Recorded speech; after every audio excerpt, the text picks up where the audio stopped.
नमस्कार, मैं हूं शम्स ताहिर खान और आप देख रहे हैं वारदात। सुशांत सिंह राजपूत की मौत के मामले में अचानक एक नया मोड़ आ गया। एक दिन पहले विसरा की रिपोर्ट आई। अब सुशांत की मौत के 1.5 महीने बाद सुशांत के परिवार में से किसी एक शख्स ने पूरी कहानी सुनाई और वो है सुशांत के पिता। सुशांत के पिता ने पटना के राजीव नगर पुलिस स्टेशन में सुशांत की गर्लफ्रेंड रिया चक्रवर्ती के खिलाफ केस दर्ज करा दिया है। उन्होंने सुशांत की खुदकुशी के लिए रिया चक्रवर्ती को जिम्मेदार ठहराया। केस दर्ज होने के बाद बिहार पुलिस की 4 सदस्यीय टीम रिया से पूछताछ के लिए मुंबई पहुंच गई है। आइए आपको बताते हैं कि सुशांत के पिता ने एफआईआर में क्या कुछ कहा है। सेवा में थाना प्रभारी राजीव नगर, पटना, बिहार। विषय: आरोपी रिया चक्रवर्ती व उसके परिजन इंद्रजीत चक्रवर्ती, संध्या चक्रवर्ती, सैमुअल मिरांडा, श्रुति मोदी व अन्य के विरुद्ध धोखाधड़ी, बेईमानी, बंधक बनाकर रखने एवं आत्महत्या के लिए मजबूर करने पर मुकदमा दर्ज करने हेतु प्रार्थना पत्र। श्रीमान जी, निवेदन है कि प्रार्थी कृष्ण किशोर सिंह, निवासी Usha Singh house, road number 6, Rajiv Nagar, Patna, Bihar का रहने वाला हूँ। मैं एक वृद्ध व्यक्ति हूँ। मेरी उम्र करीब 74 साल हो चुकी है। मेरी 4 बेटियां हैं एवं एक बेटा था। मेरी पत्नी का साल 2002 में स्वर्गवास हो चुका है। मेरे बेटे सुशांत सिंह का उसकी मां से काफी लगाव था। मेरा बेटा बहुत ज्यादा भावनात्मक था। ये मुझे मेरी पत्नी के स्वर्गवास के समय महसूस हुआ। मेरा पुत्र स्वर्गीय श्री सुशांत सिंह राजपूत फिल्म जगत के जाने माने सितारे रहे। उसने काय पोछे, व्योमकेश बख्शी, MS धोनी, केदारनाथ, छिछोरे जैसी सुपरहिट फिल्में की हैं और भारतीय सिनेमा जगत के बहुत से पुरस्कार अपने अभिनय के बल पर प्राप्त किए। मेरा बेटा सुशांत सिंह मई 2019 तक अभिनय जगत में बुलंदियों पर था। इसी दौरान रिया चक्रवर्ती नाम की एक लड़की अपने परिजन व अन्य के साथ एक सोची समझी साजिश के तहत मेरे बेटे सुशांत सिंह से जान पहचान बढ़ाने लगी, जिससे वो सुशांत सिंह के अच्छे संपर्कों का फायदा उठाकर अपने आप को अभिनय जगत में स्थापित कर पाए व सुशांत सिंह के करोड़ों रुपयों पर अपना हाथ साफ कर सके। इसी षड्यंत्र के चलते रिया व उसके परिजन इंद्रजीत चक्रवर्ती, संध्या चक्रवर्ती, सौविक चक्रवर्ती ने मेरे बेटे से काफी नजदीकियां बढ़ा ली। ये सभी मेरे बेटे के हर मामले पर हस्तक्षेप करने लगे। इसके उपरांत मेरा बेटा जहां रह रहा था वो घर ये कहकर छुड़वा दिया गया कि इस घर में भूत प्रेत है और उसका प्रभाव मेरे बेटे के दिमाग पर हो गया है। और वहां से मेरे बेटे को मुंबई एयरपोर्ट के नजदीक एक रिसोर्ट में ले जाकर ठहरा दिया गया, जहां पर रिया और उसका सारा परिवार कई दिनों तक रहे। और लगातार मेरे बेटे को सभी ने बार बार कहा कि तुम बहकी बहकी बातें करते हो, तुम्हारे दिमाग पर कोई प्रभाव दिक्कत है, तुम्हें अच्छे इलाज की जरूरत है, इसीलिए किसी अच्छे डॉक्टर से तुम्हारा इलाज शुरू करवाते हैं। जब हमें ये बात पता चली तो मेरी बेटी सुशांत सिंह से मिलने एवं उसे मुंबई से वापस लाने की कोशिश की, लेकिन रिया व उसके परिजनों ने सुशांत सिंह को मुंबई में ही रहने के लिए एवं वहीं पर इलाज करने का दबाव बनाया और सुशांत सिंह को वापस नहीं आने दिया, जिस पर मेरी बेटी वहां से वापस आ गई। इसके बाद रिया मेरे बेटे सुशांत सिंह को इलाज के बहाने अपने घर मुंबई ही ले गई और उसको वहां पर ओवरडोज दवाइयां दी गई। उस टाइम रिया ने सबको बतलाया कि सुशांत को डेंगू हो गया है, उसका इलाज चल रहा है, जबकि सुशांत को कभी डेंगू हुआ ही नहीं था। इसी दौरान रिया व उसके परिजनों ने सुशांत की सब चीजों को अपने कब्जे में ले लिया। परिवार से सुशांत सिंह की बातें बहुत कम हो गई। सुशांत का फोन रिया व उसके परिजन अपने कब्जे में रखते थे। रिया जो फिल्मों के ऑफर सुशांत सिंह को आ रहे थे उसमें ये शर्त रखती थी कि अगर मुझे फिल्म में सुशांत के साथ मुख्य हीरोइन के तौर पर लोगे तो ही सुशांत फिल्म करेगा। सुशांत के सारे विश्वासपात्र कर्मचारी रिया ने बदल दिए व उनके स्थान पर उसने अपने परिचित नजदीकी नौकरी पर रख लिया। सारे क्रेडिट कार्ड, बैंक खाते रिया व उसके परिजनों के कंट्रोल में थे। सुशांत को परिवार से बिल्कुल काट दिया गया। मेरे बेटे का फोन नंबर था जो कि दिसंबर में इन्होंने बंद करवा दिया ताकि सुशांत सिंह से बाकी लोग भी अपने आप अलग हो जाएं। इसकी जगह रिया ने अपने नजदीकी सैमुअल मिरांडा की आईडी पर एक नया फोन नंबर ले लिया, जिससे कभी कभार सुशांत से बात हो जाती थी। कई बार सुशांत ने मुझे बताया कि ये लोग मुझे पागल खाने में डालना चाहते हैं, मैं कुछ कर नहीं पा रहा हूँ। इसके उपरांत सुशांत सिंह मेरी बेटियों से मिलने दिल्ली और हरियाणा आया। उसे आए कुछ ही दिन हुए थे कि रिया ने बार बार फोन करके वापस बुलाना शुरू कर दिया। सुशांत मुंबई वापस चला गया। इसके बाद मेरी बातें और कम हो गई और रिया और उसके परिजन एवं रिया द्वारा लगाए गए कर्मचारियों द्वारा अपने हिसाब से सुशांत सिंह का, उसके संपर्क को, उसके बैंक खातों, उसकी रकम को अपने हिसाब से वो अपने फायदे के लिए पूरी तरह इस्तेमाल करना शुरू कर दिया। मेरा बेटा सुशांत सिंह फिल्म लाइन छोड़कर कुर्ग केरल में ऑर्गेनिक खेती का व्यवसाय करना चाहता था। जो उसका दोस्त महेश उसके साथ कुर्ग जाने के लिए तैयार था। तब रिया ने इस बात का विरोध किया कि तुम कहीं नहीं जाओगे। अगर मेरी बातें नहीं मानोगे तो मैं मीडिया में तुम्हारी मेडिकल रिपोर्ट दे दूंगी और सबको बता दूंगी कि तुम पागल हो गए हो। जब रिया को लगा कि सुशांत सिंह उसकी इस बात को नहीं मान रहा है और उसका बैंक बैलेंस भी बहुत कम रह गया है, इस पर रिया ने सोचा कि अब सुशांत सिंह उसके किसी काम का नहीं रहा है, तो रिया जो कि सुशांत के साथ रह रही थी, 8 जून 2020 को सुशांत सिंह के घर से काफी सारा सामान, कैश, जेवरात, लैपटॉप, पासवर्ड, क्रेडिट कार्ड, उसके पिन नंबर, जिसमें सुशांत के अहम दस्तावेज, इलाज के सारे कागजात लेकर चली गई एवं मेरे बेटे सुशांत सिंह का फोन नंबर अपने फोन में ब्लॉक कर दिया। इसके उपरांत सुशांत सिंह ने मेरी बेटी को फोन करके बताया कि रिया मुझे कहीं फंसा देगी। वो यहाँ से काफी सामान लेकर चली गई है और मेरे को धमकी देकर गई है कि अगर तुमने मेरी बात नहीं मानी तो मैं तुम्हारे सारे इलाज के कागजात मीडिया में ओपन कर दूंगी और कह दूंगी कि तुम पागल हो गए हो, तुम्हें आगे कोई काम नहीं मिलेगा और तुम बर्बाद हो जाओगे। इसके बाद दिनांक 8-9 जून 2020 की रात को दिशा, जो कि रिया ने ही सुशांत के पास अस्थायी तौर पर सेक्रेटरी नियुक्त की थी, उसने आत्महत्या कर ली, जिसके कारण मीडिया में ये खबर चलने लगी, जिससे मेरे बेटे को बहुत घबराहट हो गई और जिसके चलते मेरे बेटे ने रिया से संपर्क करने की बहुत कोशिश की, लेकिन रिया ने मेरे बेटे का फोन नंबर ब्लॉक कर रखा था, इसलिए उसका संपर्क नहीं हो पाया।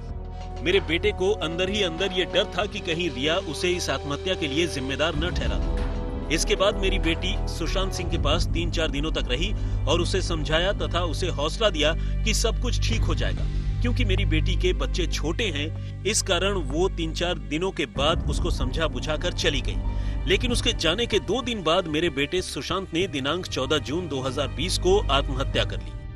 रिया व उसके परिजन वो उसके सहयोगी कर्मचारियों ने षड्यंत्र के तहत मिलकर मेरे बेटे के साथ धोखाधड़ी, बेईमानी की तथा इसे काफी समय तक बंधक बनाकर दबाव से अपने आर्थिक फायदे के लिए इस्तेमाल किया व मेरे बेटे को आत्महत्या करने के लिए मजबूर किया। इसलिए उपरोक्त प्रकरण के चलते आपसे मेरा नम्र निवेदन है कि निम्न बिंदुओं के संबंध में इनके विरुद्ध मुकदमा दर्ज करके अनुसंधान किया जाए। नंबर 1, साल 2019 से पहले जब मेरे बेटे सुशांत सिंह को कोई दिमागी परेशानी नहीं थी, तो रिया के संपर्क में आने के बाद अचानक क्या हुआ कि सुशांत सिंह को दिमागी रूप से एकदम परेशानी हो गई, इसकी जांच की जाए। नंबर 2, यदि इस दौरान वो मानसिक रूप से परेशान था या उसका कोई दिमागी इलाज चल रहा था, तो इस संबंध में हमसे लिखित या मौखिक अनुमति क्यों नहीं ली गई? क्योंकि जब कोई व्यक्ति मानसिक रूप से बीमार होता है तो उसके सारे अधिकार उसके परिवार के पास ही होते हैं, इसकी जांच की जाए। नंबर 3, इस दौरान जिन जिन डॉक्टरों ने रिया के कहने से मेरे बेटे सुशांत सिंह का इलाज किया है, मुझे लगता है कि ये डॉक्टर भी रिया के साथ इस सारे षड्यंत्र में शामिल थे। इसकी जांच होनी चाहिए कि उन्होंने क्या क्या इलाज किया तथा कौन कौन सी दवाइयां मेरे बेटे को दी। नंबर 4, जब रिया को पता था कि मेरे बेटे की मानसिक हालत नाजुक चल रही है, तो इस स्थिति में उसका ठीक तरीके से इलाज न करवाना और उसके इलाज के सारे कागजात अपने साथ ले जाना और मेरे बेटे को उस नाजुक हालत में अकेला छोड़ देना और उससे हर तरह से संपर्क तोड़ लेना, जिसके कारण मेरे बेटे ने आत्महत्या कर ली। नंबर 5, मैंने अपने पुत्र के एक बैंक खाते के स्टेटमेंट से पता लगाया कि पिछले 1 साल में लगभग 17 करोड़ रुपए मेरे बेटे के इस खाता नंबर, जो कोटक महिंद्रा बैंक में रहा था, इस खाते से इस दौरान करीब 15 करोड़ रुपए निकला है। इस खाता से पैसा ऐसे खातों में ट्रांसफर हुआ है जिनसे मेरे बेटे का कोई लेना देना नहीं है। मेरे बेटे के सभी खातों की जांच की जाए कि इन बैंक खातों, क्रेडिट कार्ड से कितना पैसा रिया ने अपने परिजनों एवं सहयोगियों के साथ धोखेबाजी एवं षड्यंत्र से ठगा है।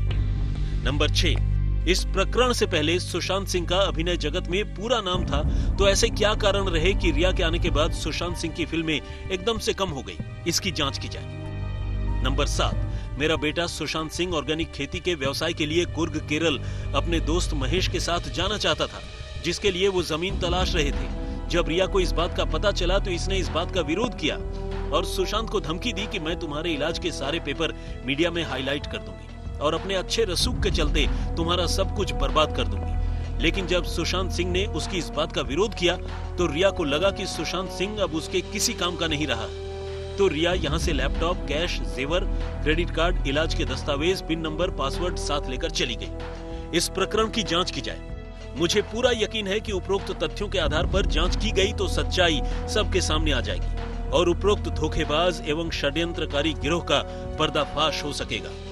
कृष्ण किशोर सिंह, सुशांत सिंह राजपूत के पिता, 25 जुलाई शाम 6:30 बजे। सुशांत सिंह के आत्महत्या मामले में अब उनके पिता ने पटना में एफआईआर दर्ज कराया है और एफआईआर जो है वो रिया चक्रवर्ती और उनके परिवार वालों के खिलाफ कराया गया है। सुशांत के चचेरे भाई और बीजेपी विधायक नीरज सिंह बबलू हमारे साथ इस वक्त हैं। नीरज जी, आपको भी जानकारी होगी कि एफआईआर कराया गया है सुशांत के पिता के द्वारा रिया चक्रवर्ती और उनके परिवार वालों के खिलाफ। कब एफआईआर हुआ, क्या है इस एफआईआर में?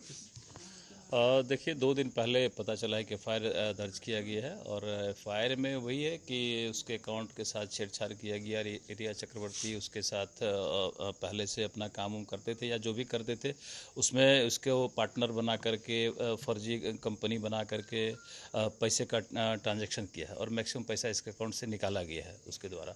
तो उसी पर उसके पूरे परिवार पर एफआईआर किया गया है। अब मामला पुलिस के हाथ में, पुलिस गई है मुंबई जांच करने के लिए। जांच में जो कुछ निकलेगा उसके हिसाब से कार्रवाई होगी और हम लोग चाहते हैं कि जल्दी बिहार पुलिस भी गई है, मुंबई पुलिस सपोर्ट करे और जांच करके जो भी उचित कार्रवाई है कार्रवाई में सपोर्ट करे महाराष्ट्र पुलिस, बिहार पुलिस का। जी, आप जो कह रहे हैं रिया और उसके परिवार वालों के खिलाफ वो है धोखाधड़ी का एक मामला हो सकता है, तो इसका लेकिन सुशांत की आत्महत्या से क्या कनेक्शन आपको लगता है?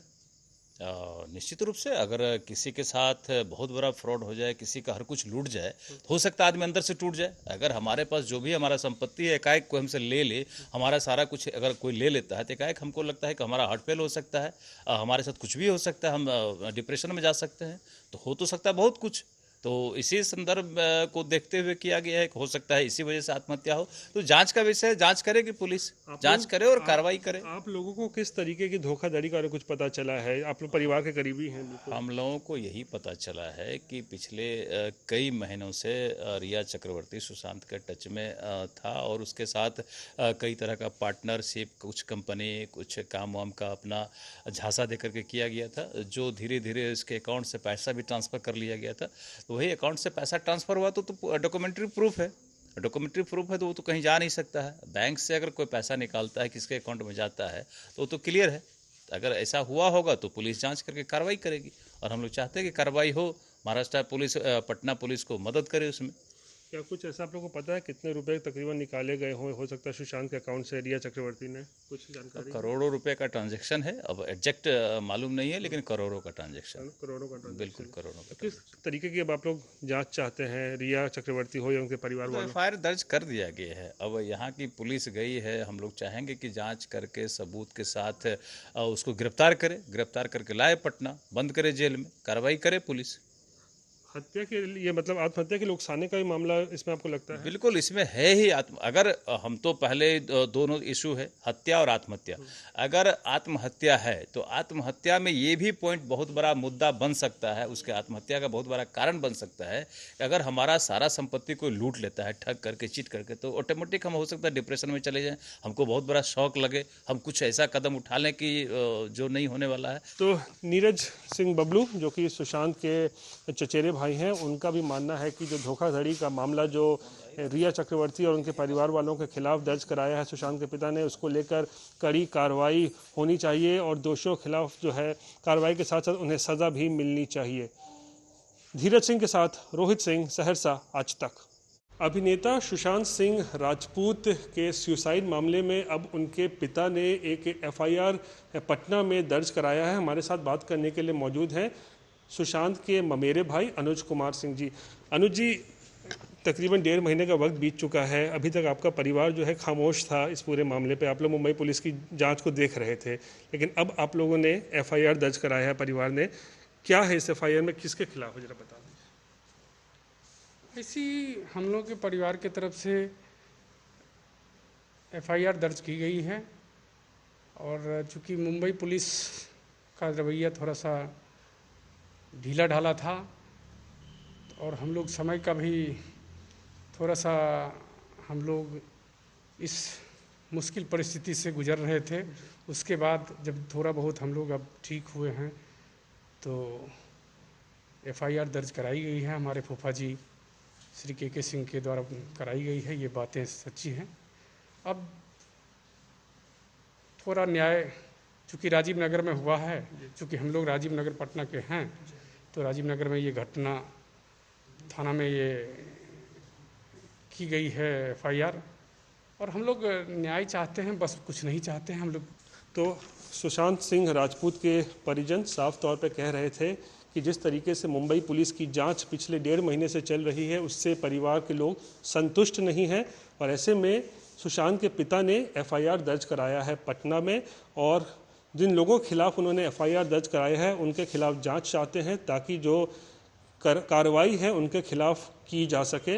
हालांकि परिवार वाले ये भी कह रहे हैं कि CBI जांच की अगर ज़रूरत हो तो CBI जांच भी इस पूरे मामले की होनी चाहिए। धीरज सिंह के साथ रोहित सिंह, सहरसा, आज तक।